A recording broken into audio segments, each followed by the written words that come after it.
Hey everybody, my name is Sheree Skoll, and today I am going to be presenting on women reentering the community after incarceration, focusing on my interview with a social worker from Collective Recovery, and we're going to talk about their work that they do with the Aspen Magdalene House.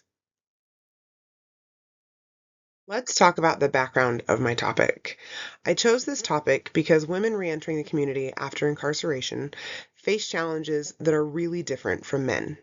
They're often dealing with trauma, unsafe relationships, DCFS involvement, substance use, and a heavy, heavy amount of stigma.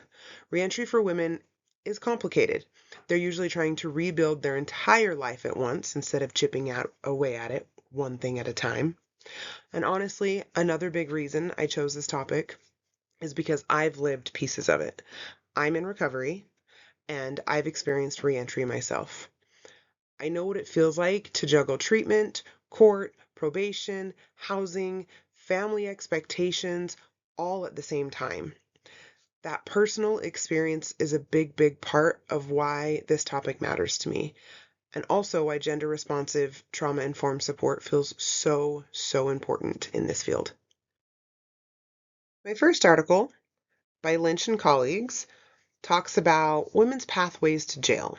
The authors explain how trauma, substance use, and mental health struggles often overlap and feed into each other for justice-involved women.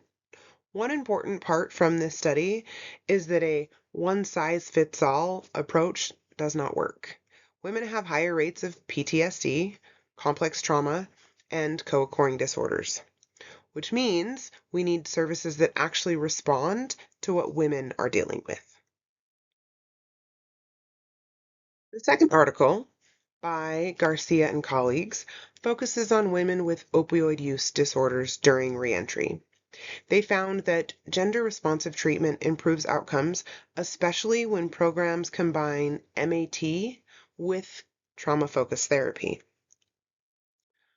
And they also point out that barriers like stigma, child custody issues, unsafe housing, and lack of women-specific treatment options makes reentry much, much harder. Programs designed specifically for women see better engagement because they address those real-life barriers.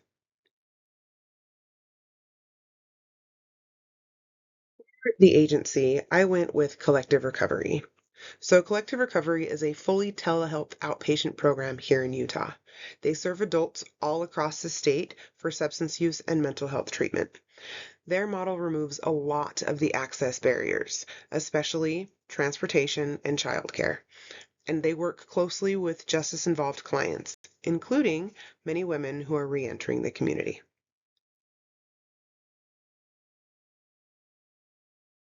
The mission of Collective Recovery is to provide compassionate, accessible, evidence-based care through a trauma-informed and person-centered model.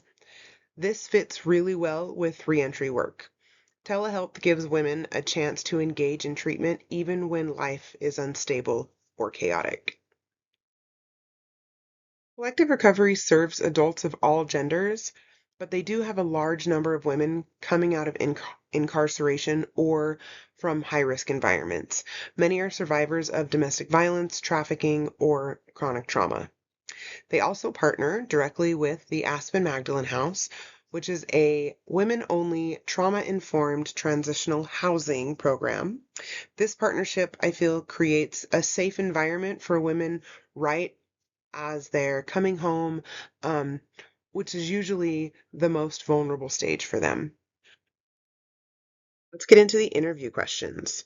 For question number 1, the LCSW described the gender-responsive interventions they use, SPINW and WRNA assessments, seeking safety, trauma-focused CBT, parenting support, DV-informed safety planning, and women-only groups with the Aspen staff as well. For question number 2, she explained how they help women navigate barriers like custody cases, safety concerns, and stigma. This includes DCFS coordination, legal support, individualized safety plans, and using person-first, non-shaming language across the whole team. For question number 3, we learned how MAT fits into their reentry model. They try to start or continue MAT while the client is still in custody. Then they do what they call a warm handoff. Within 24 to 72 hours after release, a peer navigator or a CPSS goes to the first appointment with their client. For question number 4, we asked about collaboration. Collective Recovery communicates with DCFS, probation and parole, Aspen Magdalene House, drug court, primary care doctors, mental health providers, and all courts. They use shared care plans and case conferences to keep everyone on the same page. For question number 5, the LCSW said that social workers play a central role in coordinating reentry. They help clients with housing, treatment, legal issues, safety planning, and all the overlapping systems that women have to navigate. For question number 6, it focused on trauma. They start trauma screening right away. They have a 3-hour assessment, and then they integrate trauma treatment into the substance use treatment instead of waiting until later. They use women-only spaces and prioritize safety, voice, and empowerment. These next 2 questions were my favorite questions. So for question number 7, I asked about the gaps in the system. The LCSW talked about limited women-only housing, inconsistent MAT, continuity after release, lack of childcare, siloed systems, and not enough trauma-trained clinicians. And for question number 8, the only system level change she would make, she said guaranteed continuous MAT at release. That includes transportation, peer navigation, bridging prescriptions, and immediate access to therapy. Unfortunately, this is something that does not happen after release. They will have to find a new doctor if they're even able to be on MAT while incarcerated. But they get out, they'll have to find a new doctor, and hopefully that doctor will prescribe for them. If that doctor won't prescribe for them, they're going in withdrawals until they can get in an assessment, get into the treatment program, see their medical director. So I did very much agree with her answer on number 8. Talk about the starting salaries, advancements, and job satisfaction at Collective. So Collective Recovery is a small agency. So advancement often looks like expanding clinical responsibilities rather than traditional promotions. They have clinicians, case managers, CPSS workers, LA SUDCs, CMHCs, and LCSWs. Salary ranges depend on licensure, but overall job satisfaction was described as high because the work is so meaningful and impactful, even though the emotional load can be heavy at times. Their structure includes an executive director, clinical director, LCSWs, CMHCs, LA SUDCs, case managers, CPSS staff, and admin support. Many staff take on overlapping roles because the agency is so small. And in terms of social work, this agency reflects micro, meso, and macro practice. Individuals therapy, system navigation, case management, advocacy, and policy-informed care. Some positive aspects include meaningful clinical work, trauma-informed collaboration, and the ability to create real change for justice-involved women. Telehealth also makes treatment more accessible.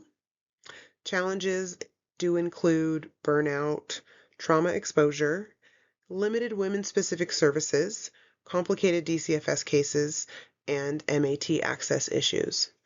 Overall, the interview showed that reentry work requires strong collaboration, trauma-informed practice, and system-level improvements, especially the MAT continuity.